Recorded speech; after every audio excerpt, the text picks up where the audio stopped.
Pues doy la palabra ahora a Luis Castro Soto, de Steico, que nos va a hablar del análisis de riesgos para la cobertura en túnel urbano de la Ronda de Dalt de Barcelona. Muchas gracias. Muchas gracias. Cuando quieras. Bueno, buenas tardes. Soy Luis Castro, ingeniero de caminos de Steico, y vamos a dejar de hablar un poquito del mantenimiento y la explotación de los túneles, ¿vale? Para entrar un poco en la fase de proyecto y ver una historia, digamos, un poquito distinta a lo que hemos visto hasta ahora.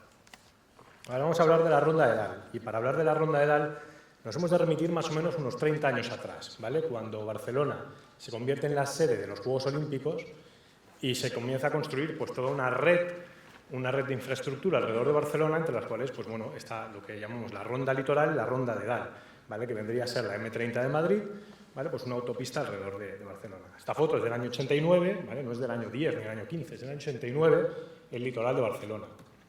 Este es el año 2012, en la misma posición más o menos, ¿vale? Y vemos cómo se ha, digamos, vertebrado toda la urbanización alrededor de lo que es la infraestructura, ¿vale? Y ya ha quedado completamente integrada. Aquí vemos la ciudad de Barcelona, ¿no? Con lo que denominaríamos la ronda litoral, que sería la que va en la línea de costa, y la ronda de Dalt, que sería la que va en la línea de montaña, que también denominamos la B10 y la B20, ¿vale? Y vamos a focalizar un poco la visión en lo que es la zona entre Meridiana, ¿vale? Y la Plaza Alfonso Comín, que es lo que tenemos señalado, ¿vale? Porque ahí, desde hace más o menos unos 3-4 años, el Ayuntamiento de Barcelona ha comenzado, ¿vale? A promover una remodelación, una cobertura, ¿vale? de esta infraestructura, digamos, con una antigüedad de 25-30 años. ¿Qué sucede? Pues, digamos, este eje tiene del orden de 8 kilómetros y se empieza la cobertura, se pretende hacer por una serie de fases. Aquí vemos marcada la primera fase, ¿vale? Con círculo rojo. La primera fase, que sería en el entorno de lo que es el Vall d'Hebron, ¿vale? Que esta mañana nos comentaban, y ahora mismo los compañeros del Ayuntamiento comentaban la cobertura de la Ronda de Dalt. Y esa fase es por la que se han iniciado las obras, ¿vale? Y para las cuales nosotros hemos estado desarrollando pues, todo lo que son los análisis de riesgos. Bien, como comentábamos, una estructura ya previa de los años 90, y justo en el tramo en el que nos estamos centrando, vemos que las dos secciones tipo actuales son las dos calzadas, digamos, de sentidos separados, que circulan deprimidas respecto a lo que es la cota de rasante, la cota de la urbanización, y está ya totalmente el entorno, ¿vale? Pues es un entorno consolidado, ¿vale? Entonces tenemos unos muros muy rígidos que no vamos a poder desplazar, digamos, pese a hacer la cobertura, y dos secciones tipo, ¿vale? Predominantes, que es sección en muro y sección en muro coronada por un voladizo. Pues bien, se adopta la decisión de llevar a cabo la cobertura, ¿vale? Que es la que tenemos aquí esquematizada. La cobertura, como ya partíamos de una geometría muy marcada, pues va a estar muy limitada geométricamente, con lo cual es probable que no podamos entrar a cumplir con todos los requisitos que nos marca el Real Decreto, la ITT, pero bueno, lo veremos ahora más adelante.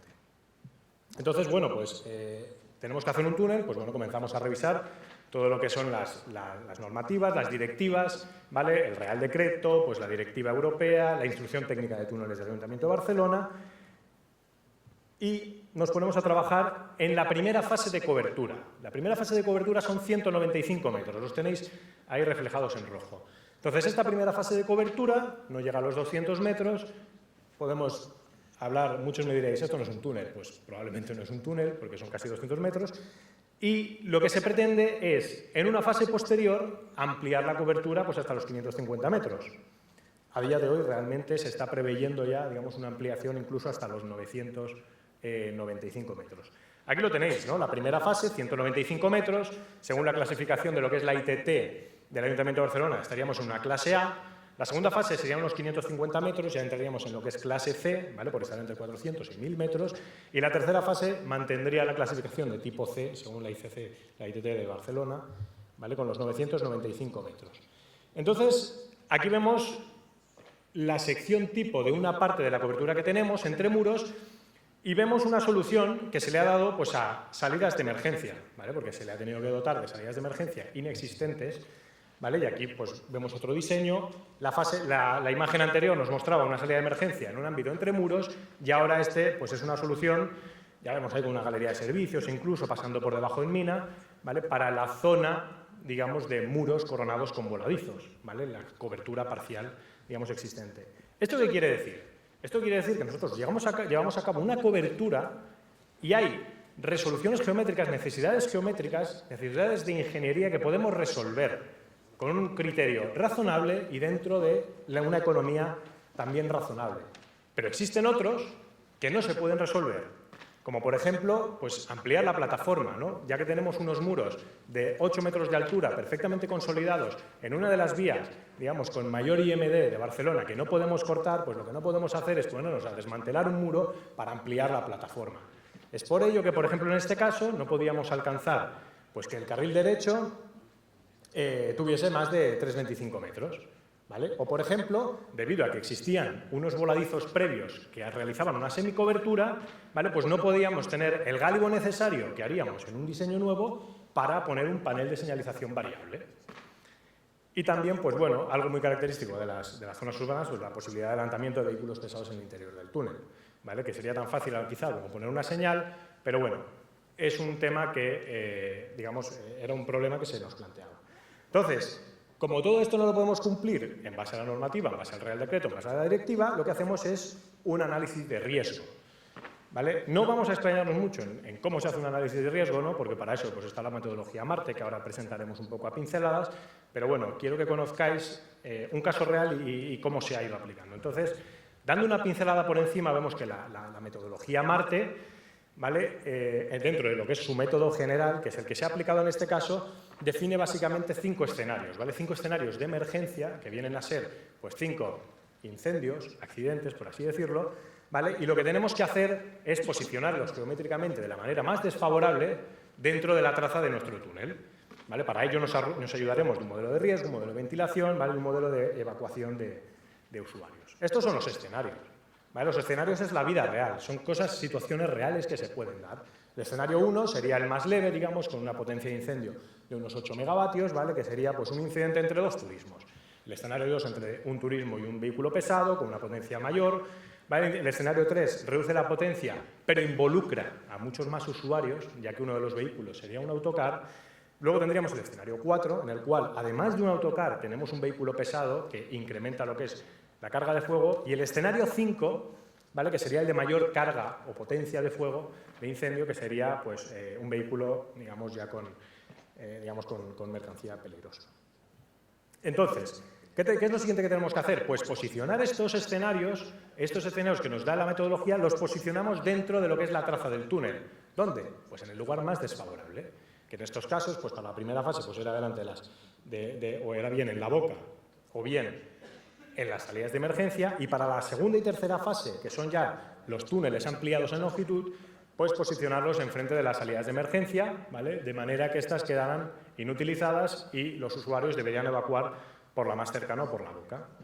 Entonces, bueno, entramos un poquito en lo que es el modelo de riesgo, ¿vale? Al final se basa en la IMD. Tenemos una IMD en la ronda que bueno, pues como podemos ver aquí, estamos del orden de 60.000, 80.000 vehículos día, o sea, es muy razonable, pero gran parte de la cual pues no son vehículos pesados, la mayoría son turismos y tenemos un porcentaje de pesados del orden del 3%, con lo cual, en función de esta IMD y el porcentaje de pesados, podremos definir cuál es la probabilidad de que cada uno de los escenarios anteriores, ¿vale? Se produzca.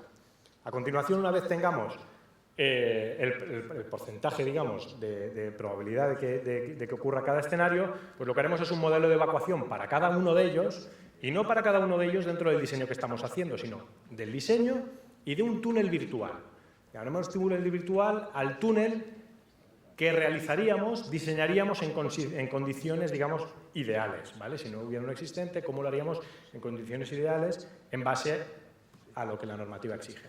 Entonces, por hablar un poquito del modelo de evacuación que se ha seguido, se ha hecho con el programa EvacTunnel, ¿vale? Que esta mañana pues, lo mencionábamos. Y bueno, se han dado una serie de hipótesis, ¿no? Por ejemplo, la primera hipótesis sería la acumulación de vehículos, ¿no? ¿Cuántos usuarios, digamos, quedan atrapados? Y pues bien, podría ser, el primero sería pues, que el túnel quede saturado, ¿vale? Porque la entrada de vehículos, ¿no? Desde que se produce el escenario, siguen entrando vehículos hasta que saturamos completamente el túnel. El segundo sería que el humo saliese por la boca del túnel, entonces el usuario ya no accedería, ¿vale? Y se pararía.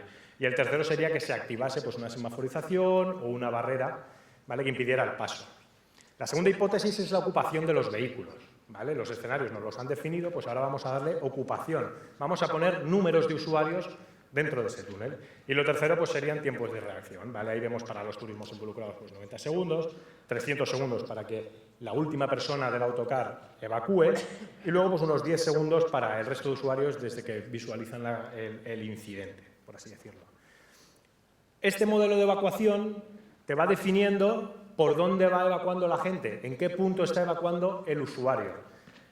Entonces tenemos que entrar a realizar un modelo de ventilación que nos diga qué zonas son las de riesgo y qué zonas tenemos a los usuarios a salvo, por así decirlo. Y en función de todo esto, lo que obtendremos es, aquí pone víctimas, es una palabra muy desafortunada, la verdad, pero es el número de usuarios atrapados, por así decirlo.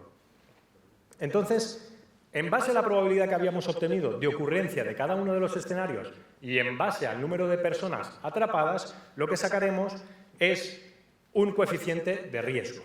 Y este coeficiente de riesgo, en base a las deficiencias geométricas que antiguamente habíamos comentado, lo modificaremos.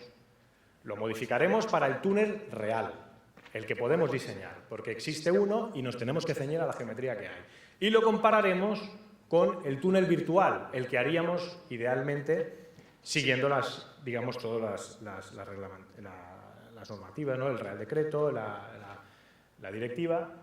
Y aquí pues vemos un resumen, ¿no?, de lo que sería la fase 1, 195 metros, en los cuales el cociente entre coeficientes de riesgo pues sería de 1,05, estaríamos dentro, ¿vale?, porque estamos por debajo de 1,15. En el caso de la fase 2, 550 metros, estaríamos dentro también con un coeficiente de 1,06. Y en el caso de la fase 3, de casi 1000 metros, seguiríamos estando dentro, es decir, seguiríamos teniendo un túnel seguro, pese a no tener todas las indicaciones, las regulaciones normativas que existen. Esto es el análisis de riesgo. Esto es un paso previo a lo que es el proyecto de lo que es el túnel. Se hicieron los análisis de riesgo, se han hecho los proyectos de la fase 1 y la fase 2 y se está finalizando la obra, ¿vale?, de lo que sería la fase 1. ¿Vale? Ya veis la sección entre voladizos, ¿vale?, la cobertura que se estaba llevando a cabo en base a los croquis que hemos visto con anterioridad. Y ya está, muchas gracias a la ATC y espero haber entrado dentro de mi ventana de tiempo.